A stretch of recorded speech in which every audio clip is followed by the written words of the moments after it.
ETF index mutual funds నేర్చుకుని stock మార్కెట్లో రాణించాలనుకుంటున్నారా? వెంటనే ఈ నెంబర్కి కాల్ చేయండి. నమస్తే రమ్య గారు. నమస్తే జయ.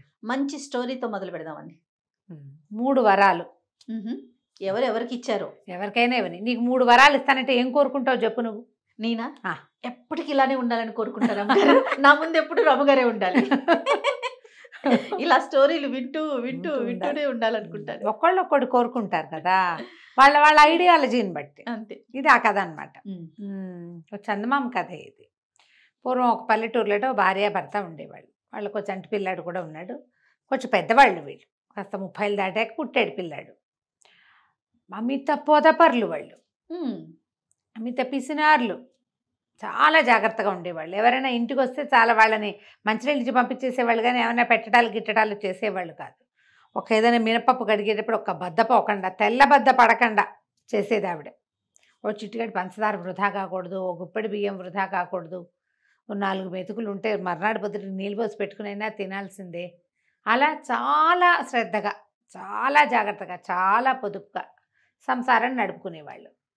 చాలా కాలం పెళ్ళి ఎప్పుడో అయింది వాళ్ళకి. 10-12 ఏళ్ల పాటు పిల్లలు పుట్టక ఒక పిల్లాడు పుడితే, ఈ చంటివాడికి మీసాలు ఎప్పటికొస్తాయో, మీసాలు వచ్చాక నేను సుఖపడతాను అనుకునేవాడు ఆయన. పుట్టిన చంటాడికి ఎప్పటికి రావాలి మీసాలు బుజ్జివాడికి, అలా అనుకునేవాడు. వాడికి 10 నెలలు 8-9 నెలల్లో ఉండగా ఒకరోజు మంచి వాన పడుతుంది.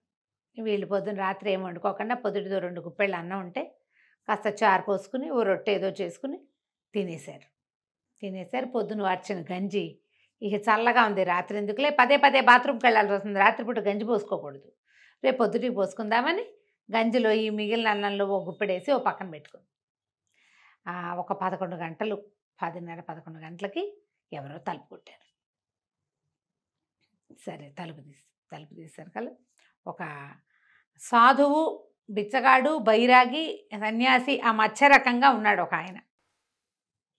చటుక్కుని లోపలికి వచ్చేసాడు. ఆయన బాగా తడిసిపోయి ఉన్నాడు, ఇల్లంతా తడిసిపోతోంది అతను ఆ తడితోటి. మిమ్మల్ని చూస్తే ఆతిథ్యం ఇచ్చేవాళ్ళలాగానే ఉన్నారు, మీరు ఉంచుకున్న గంజే కాస్త పోసి మీరు పడుకునే చోటే ఓ పక్కేస్తే నా దారినే పడుకుని రేపు పొద్దున వెళ్ళిపోతా అన్నాడు. కాదంటానికి ఏమిటో కనపడలా, ఏమనాలో తెలియలేదు. మీరు ఆతిథ్యం ఇచ్చేవాళ్ళలాగానే ఉన్నారు, మీ మొహాలు చూస్తే బాగున్నాయి అని పాట పాడాక ఏమంటారు? అయ్యో ఇల్లంతా తడిసిపోతోందని. తడిసిపోతున్నాయి, ఇక చేసేది ఏముంది, ఓ తువ్వాలు ఇయ్యమా ఒళ్ళు తుడుచుకుంటాను అన్నాడు. ఏం చేస్తుంది, ఇల్లు తడిసిపోతోంది కదా. అక్కడి నుంచి ఆయన బట్టలు పిండా పక్కన ఆరేసుకున్నాడు. ఈవిడ తువ్వాలు ఇచ్చింది, మొహం తల ఒళ్ళు తుడుచుకున్నాడు, ఓ గావంసా ఇచ్చింది కట్టుకున్నాడు. ఇంకేం చేయలేరు వాళ్ళు, అట్టటివి కూడా వేస్ట్ చేయరు పాపం, ఇంకేమి చేయలేకపోయారు. అక్కడి నుంచి వేడివేడిది కాకపోతే చల్లడిదైనా దాచిన గంజి ఇవ్వమ్మా అన్నాడు. అంటే దాచింది తెలుసు ఈయనకి.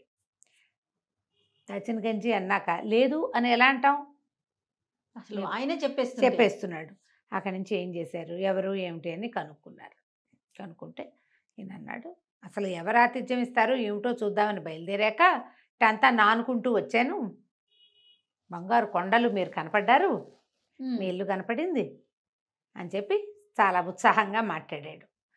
పిల్లాడికి ఎంత వయసు, మీకెంత వయసు, ఇల్లు ఏమిటి, వాకిలు ఏమిటి, ఏముంది ఏమి లేదు అన్నీ కనుక్కున్నాడు.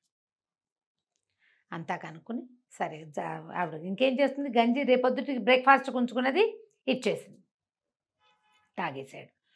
పక్కేయమ్మా అన్నాడు. ఓ కుంపటి వెలిగించి పెట్టుకున్నారు. ఉయ్యాల్లో చంటివాడు ఉన్నాడు.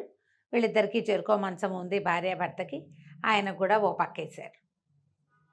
వెచ్చటి దుప్పటి నువ్వు ఇవ్వకపోతావా ఇంత చల్లో అన్నాడు. చచ్చినట్టు పాత బొంత చిరుగుల బొంత వేద్దామన్నా కుదరలా, ఏదో ఇచ్చింది, అవి కప్పుకొని పడుకున్నాడు. తెల్లవారింది. లేచేశాడు, పక్కా దుప్పటి మడత పెట్టేశాడు.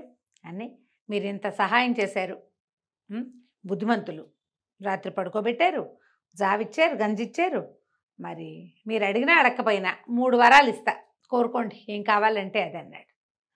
ఈ కోరుకోండి అనేసరికి అంతకుముందు ఇట్లా ఒగ్గుగా ముసిలిగా ఒక రకంగా ఉన్న ఆయన రాత్రి ఉన్నట్టుగా ఇప్పుడు లేడు, కొంచెం దిట్టంగా కనపడుతున్నాడు.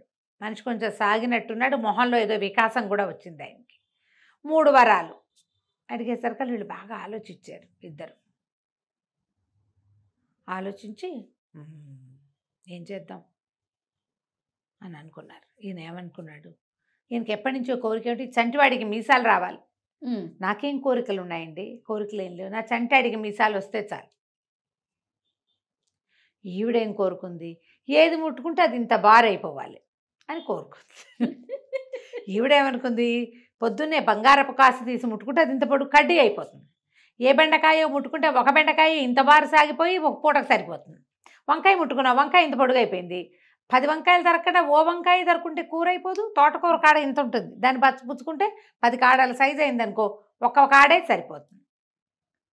బంగారు కాసు పుచ్చుకుంటే ఇంత అయిపోతుంది. అవి ఊహించుకుని నేను ఏది ముట్టుకుంటే అది సాగిపోవాలి అని కోరుకుంది. అయిందా? ఆయన ఏం చేశాడు, అలాగే ఈ 2 కోరికలు తీరాక మీకు నచ్చితే 3వ వరం కూడా ఇస్తానే అని చెప్పి వెళ్ళి వాకిట్టు కూర్చున్నాడు. ఇంతలో ఉయ్యాల నుంచి కేవ్వమని కేకమైనప్పటికీ పిల్లాడు మొయ్యోమని మొత్తుకుంటున్నాడు.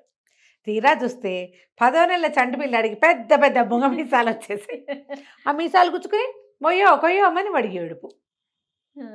ఈవిడేం చేసింది, అయ్యో అని ఉయ్యాల దగ్గరికి వెళ్తూ పెద్దగా తుమ్ము వచ్చింది. హ్యాచ్ తుమ్ము వచ్చేసరికి ఏం చేస్తాం, ఆటోమేటిక్గా ముక్కు ముట్టుకుంటావా?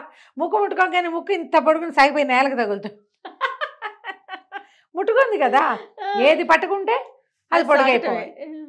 ఉయ్యాలు పుచ్చుకుంటే ఏమయ్యేదో ముక్కు పుచ్చుకుంది. ఇంకేముంది, చూసుకున్నారు ఇద్దరు. పిల్లాడికి మీసాలు వచ్చేసాయి, ఈవిడ ముక్కు ఇంత పొడుగు సాగిపోయింది. ఇహ లబో దిబో, అయ్యయ్యో ఇదేమిటి ఇట్టాటి కోరికలు కోరుకున్నాము, ఈ చంటివాడికి మీసాలేమిటి, వాడేమో మొయ్యోమని ఏడుస్తున్న రోజు చక్క చిలకలాగా నవ్వుతూ నిద్రలేచే పిల్లవెధవ ఏడ్చేడ్చి శోకాలు పెట్టేస్తున్నాడు. ఆ మీసాలతోటి వాడిని వాడికి ఏం పాలిస్తారు, ఏం అన్నం పెడతారు? లబో దిబో. ఆవిడేమో ఇదేమిటి ఈ ముక్కుతో వీధిలోకి ఎలా వెళ్ళాలి, ఇది సాగిపోయింది, ఇంకా ఏమేమి సాగిపోతాయో ఆ భయం పట్టుకుంది ఆవిడకి. సరే అక్కడి నుంచి పరిగెత్తుకుంటూ వెళ్ళారు. ఆయన వీధి వాకిట్లో అరుగు కొసన దిగడానికి సిద్ధంగా అరుగు కొసన కూర్చుని ఉన్నాడు. పరిగెత్తుకుంటూ వెళ్ళారు. అప్పుడు చూస్తే ఈ 2 వరాలు ఇచ్చిన ఆయన ధగధగలాడే బట్టలతోటి తలతల్లాడుతూ నుంచునున్నాడు. ముష్టిగా ముసిలిగా బైరాగిగా అలాగ లేడు, బాగున్నాడు. బాబుని మీకు దండం పెడతాము, మాకు ఇచ్చిన 2 వరాలు తీసేసుకొని ఆయన అదే మా 3వ వరం అనుకో. మేమేమనుకున్నాం, ఈ 2 వరాలతోటి ఏమిటో పెద్ద అయిపోతాం అనుకున్నాం. పెద్ద కాదు, ఇదైపోయాం. తీసేసుకో బాబు మీ 3వ వరం, ఇవన్నీ తీసేసుకుంటే ఆయన నవ్వుతూ తీసేసుకున్నాడు. సరే అన్నాడు. పిల్లాడు ఏడవడం మానేశాడు. ఈవిడ ముక్కు మామూలు సైజుకి వచ్చేసింది. ఆయనకి రెక్కలు వచ్చేసాయి. ఆ బైరాగికి ఆ రెక్కలు ఎగరేసుకుని వెళ్ళిపోయాడు. ఊళ్ళో ఉన్న పురోహితుడిని అడిగారు, ఏమిటో ఇట్లా జరిగింది మా ఇంట్లో అంటే, ఆయన ఎవరికైనా ఓ 3 వరాలు ఇవ్వాలి, సహాయం పొందాలి, వరాలు ఇవ్వాలి అని కొంతమంది గంధర్వులకేవో శాపాలు ఉండుంటాయి. ఆయన మీ ఇంటికి వచ్చాడు, మీరు సహాయం చేశారు, మీ బాకీ ఆయన తీర్చేశాడు అంతే. ఇప్పుడు వరాలు కనుక మీరు తెలివిగా అడుగుంటే ఆయన దొరికేవాడు. కానీ ఇవి మళ్ళీ వెనక్కిపోయే వరాలి, అందుకని ఆయన ఒక దెబ్బకే వెళ్ళిపోయాడు అవతలకి అని చెప్పారు. ఇక వీళ్ళు చేసేదేముంది, ఇంటికి వచ్చిన గంధర్వుడితోటి పిచ్చి వరాలు 2 అడిగి ఆ పిచ్చి వరాల్ని పిచ్చి అవకాశాలు తీసుకున్న 2 వేరే అవకాశాలని సరి చేసుకోవడానికి 3వ అవకాశం తీసుకుని ఓ దండం పెట్టి ఊరుకున్నారు. ఆయన కాస్త వెళ్ళిపోయాడు. వీళ్ళు యథాప్రకారం మామూలుగా జాగ్రత్త జీవితాలతో ఉన్నారు. కథ కంచికి మనం ఇంటికి. చాలా బాగుంది రమ్మ. కానీ నిజంగా అలాంటి అవకాశం ఉంటే వెంటనే చెప్పలేకపోతాం రమ్మగారు. నీకేం కావాలి అని అడగంగా అంటాం పైకి, తీసుకోవాలి, అది తీసుకోవాలి, ఇది తీసుకోవాలి, నానా ప్రశ్నలు అనమాట. వెంటనే కళ్ళు పైకి వెళ్ళిపోతాయి. మనకి ఏం కావాలి, అసలు నీకేం కావాలి అని అడిగినా కూడా చాలామంది జయ నీకేమి ఇష్టం అని అడిగితే చెప్పలేరు జయ. నిజంగా ఎక్కడ నువ్వు హ్యాపీగా ఉంటావు అనే ఫీల్ని ఎక్స్ప్రెస్ చేయలేకపోతారు.